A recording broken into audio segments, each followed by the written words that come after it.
Thank you for tuning in to the best parenting show on the internet, Post Daily Dose. It's the Post. It's the Post. It's the Post. The Post Daily Dose. It's the Post. It's the Post. It's the Post. The Post Daily Dose. It's the Post. It's the Post. It's the Post. The Post Daily Dose. It's the Post. It's the Post. It's the Post. The Post Daily Dose. It's the Post. It's the Post. It's the Post. The Post Daily Dose.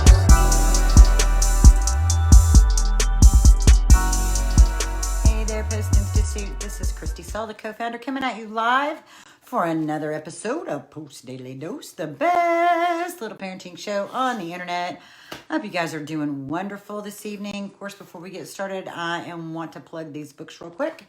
Brian's book, From Fear to Love, that you can pick up on promotion at feartolovebook.com. And we also have this incredible workbook, and I'm telling you, this workbook is incredible.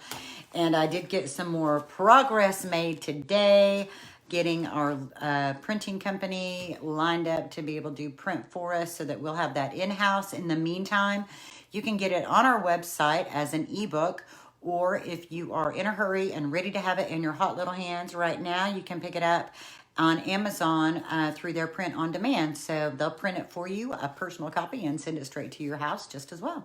Then we also have Brian's book, The Great Behavior Breakdown. This book right here is a great little gem. It just goes deeper, more stories, more real life stories, great, just great stories about how the model gets applied and some incredible outcomes. On our website, we actually have both of these in a bundle where you can get them each for $10, and that's a pretty good deal. So if you're interested in picking up both books, go to postinstitute.com and you'll find that bundle under our books. So for the month of February, I have been, it's been all things love. We started off talking about some post philosophies about love, a couple of quotes from Brian. I'll just go ahead and tell you those right now. One, breathe deep. Breathe deep. Love will enter, peace will follow. Breathing is a great, it's like the first step to interrupting our stress cycle, because when we are stressed out and overwhelmed, it causes our short-term memory to be suppressed and our thinking is distorted and confused.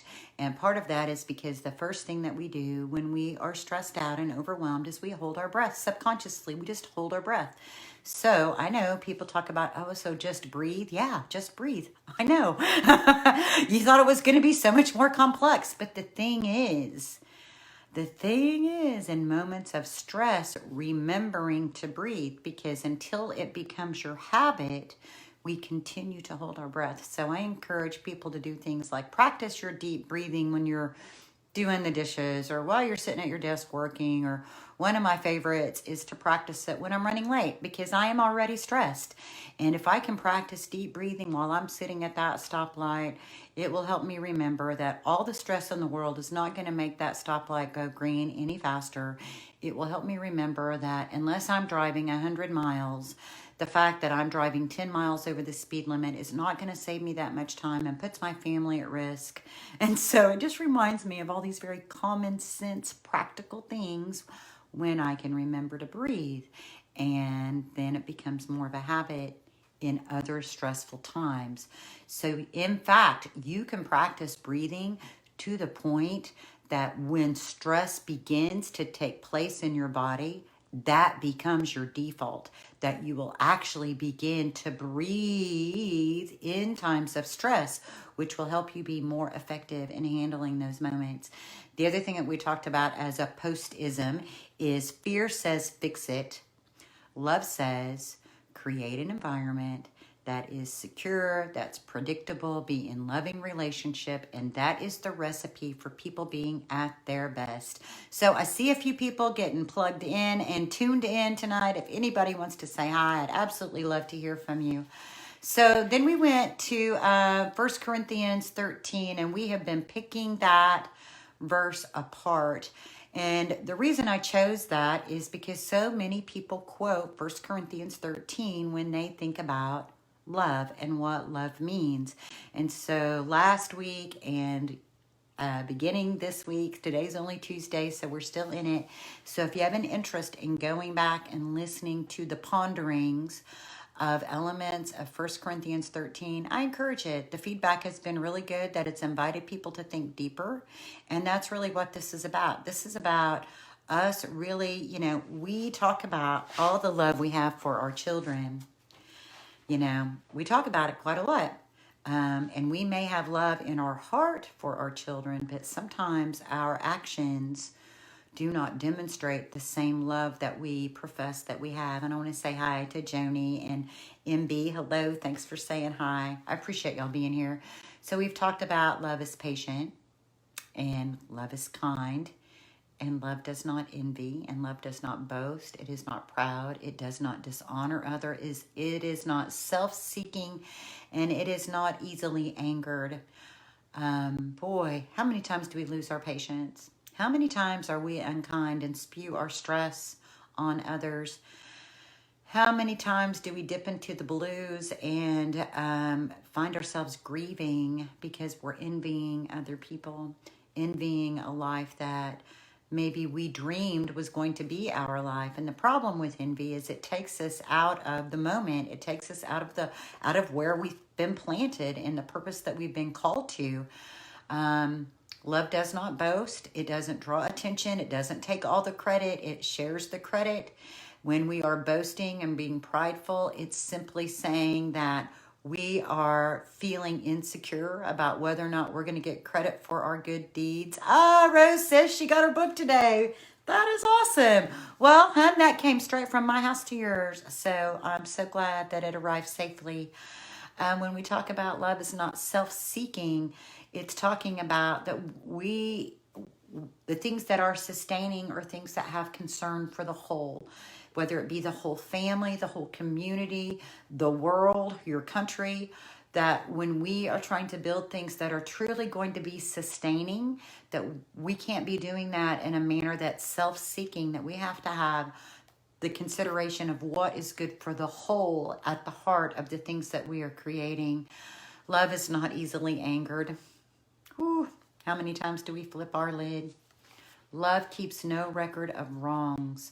Last night, I found that to be a really interesting topic, and I loved the feedback from you guys in terms of being vulnerable and real and just being able to share things like, how often you flipped your lid, or how often you've kept track of the ways you felt offended by your spouse or your child, and how we've kept record of that. We talked about how even at the brain level, biologically speaking, that when we think about the record of wrongs, our brains actually have a way of storing that information for the purpose of protection.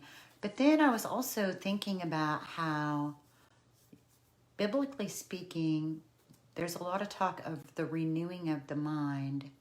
And I know it's not just as simple as just think positive thoughts, but when you truly are actively working to choose one thought over the other, and I'll tell you that I've done that, having gone through big losses and having experienced some massive feelings of depression, big plummet into some very deep depths of despair that were uncovered, an early childhood abandonment wound that was organic and necessary because of the situation of my family when I was first born. And so one of the things that, as I was working on that, working to find my way out of the depression, well, first it was working to find what is the message of this. What is this that keeps coming up? Really shining the light deep into my own subconscious. And then it still kept coming up and realizing that I could truly choose one thought over another. And in doing so, I was creating a new neurological pathway. So it's not just about, think positive thoughts. It is literally choosing one thought over the other in an effort to create a new neurological pathway. So it takes effort, it takes time, but it is definitely worth the effort. I will tell you that for sure. So tonight, love does not delight in evil, but rejoices with truth. Love does not delight in evil, but rejoices with truth. And what is the truth?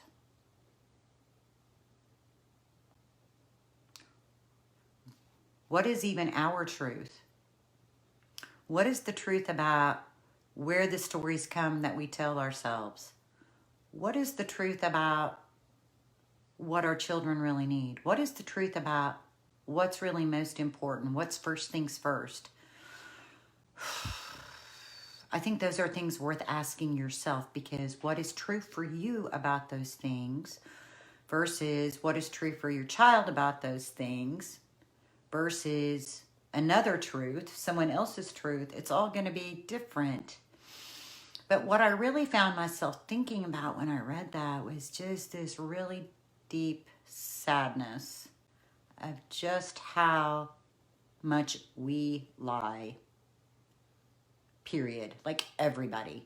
Like from making up an excuse for why you're not going to go to work or why you're not going to go to the party instead of just saying, I don't feel like coming to the party tonight.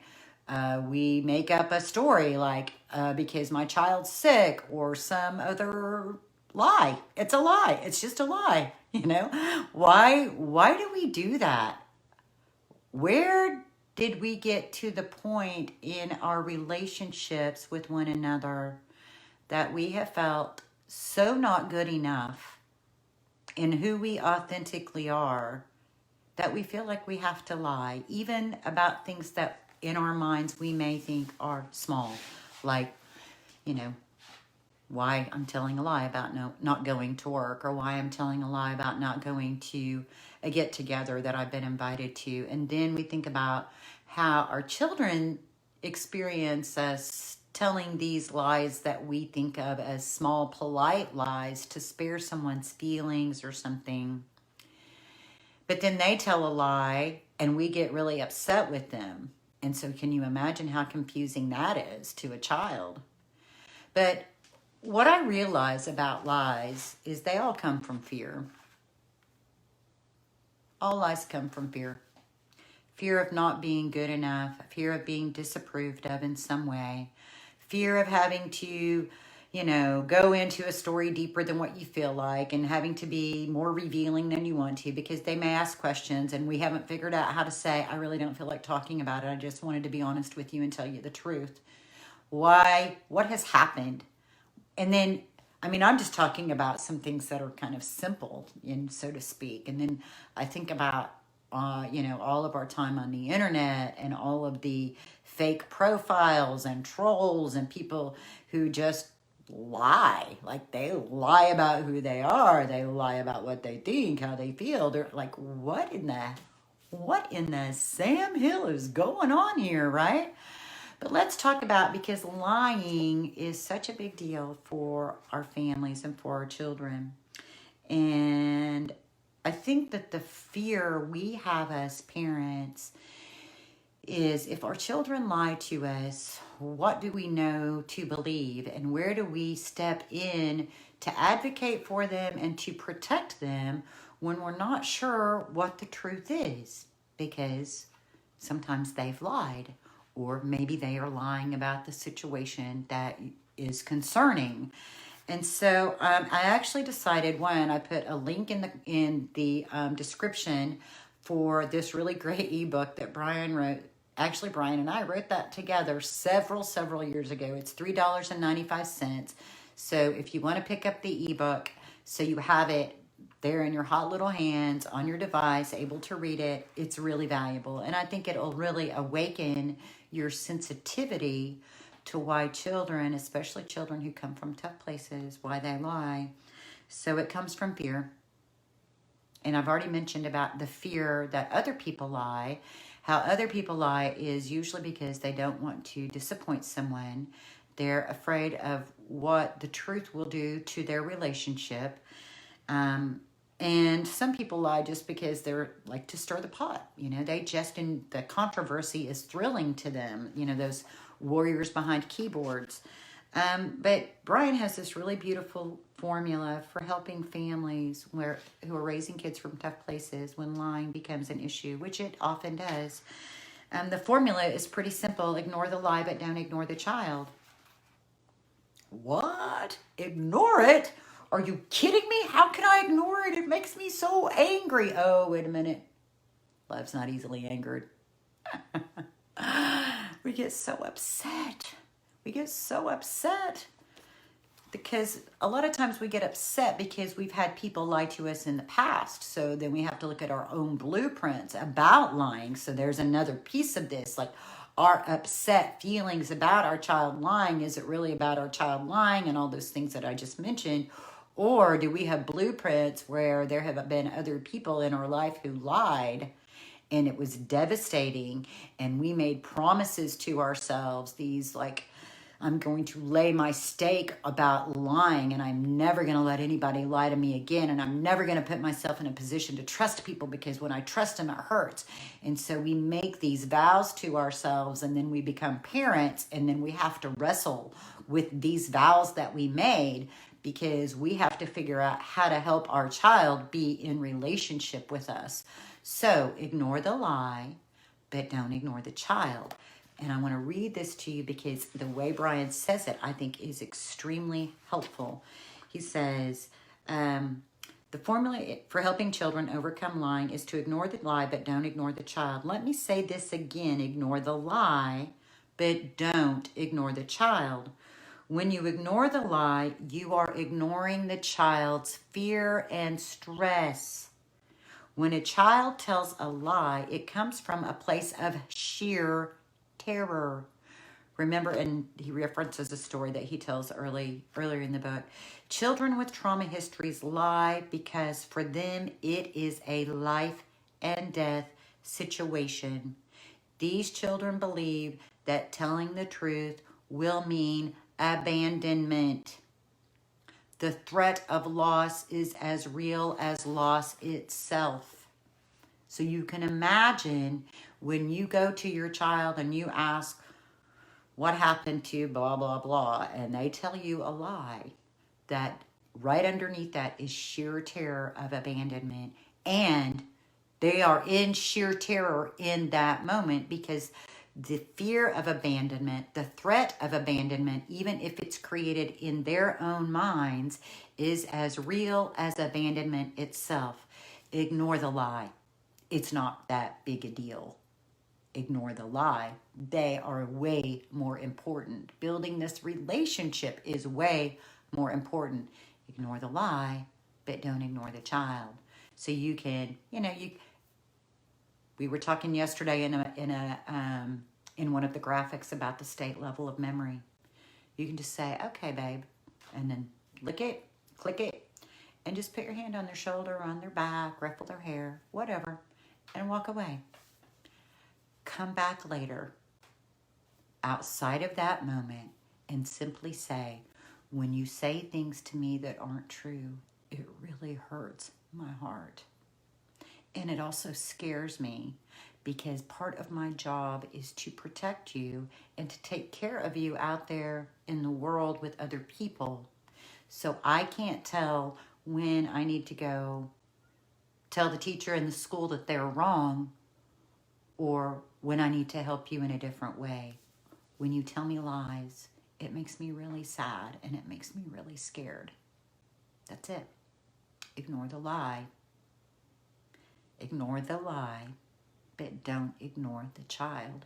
There I'm addressing, when I do that, I'm actually addressing the entire situation because it's really not about whatever the lie was. It's about the fact that I have to have enough relationship with this child. I need for them to feel safe enough to be able to tell me the truth whenever possible.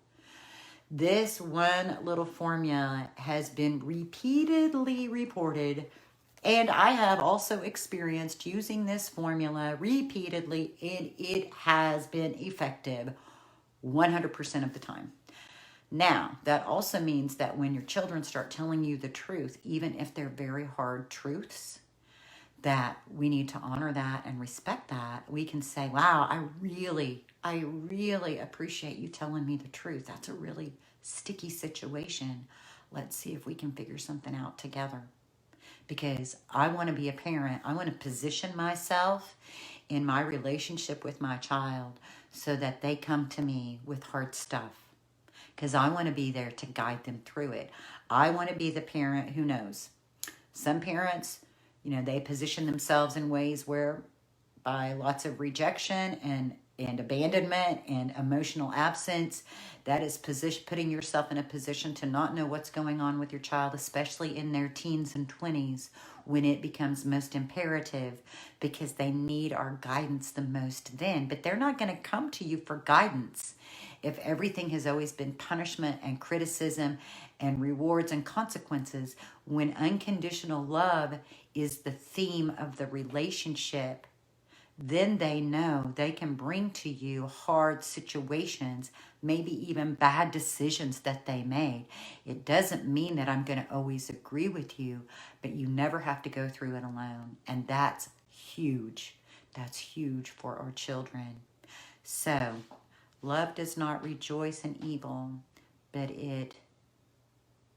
love does not delight in evil, but it rejoices with truth. The truth is, I do believe you love your children deeply, but we all have these blueprints of parenting that may not be very effective for raising your child who comes from tough places. So you're stepping into doing things differently, and that takes more effort. Just like they're learning new ways of doing and being with people, well, so are you. Remember last night I said, you're not your parents and your child's not you. They have different needs than what you had, and that requires a different way of parenting. So tonight, if you've not already done so, set everything you've been worried about aside. Everything, all the stress, all the teaching, all the fussing, all the racing, worried thoughts, all the frustration, whatever it may be that's getting in the way of being able to just relate with your child. Just put a pause on all of that. You can come back tomorrow. That's not going to go anywhere. You can pick that up anytime. Set it all aside, though, for 30 minutes to an hour and go play with your kids. Let them choose what you do. Let them be the boss for a little bit. Let them tell you how to build the Legos. Let them tell you how to play Barbies and what make-believe you're gonna play. Wrestle around on the floor. Let them pin you every now and then flop them over and show them who's really the big king. Lay around on the bed and watch a movie, read a book, whatever it looks like in your family.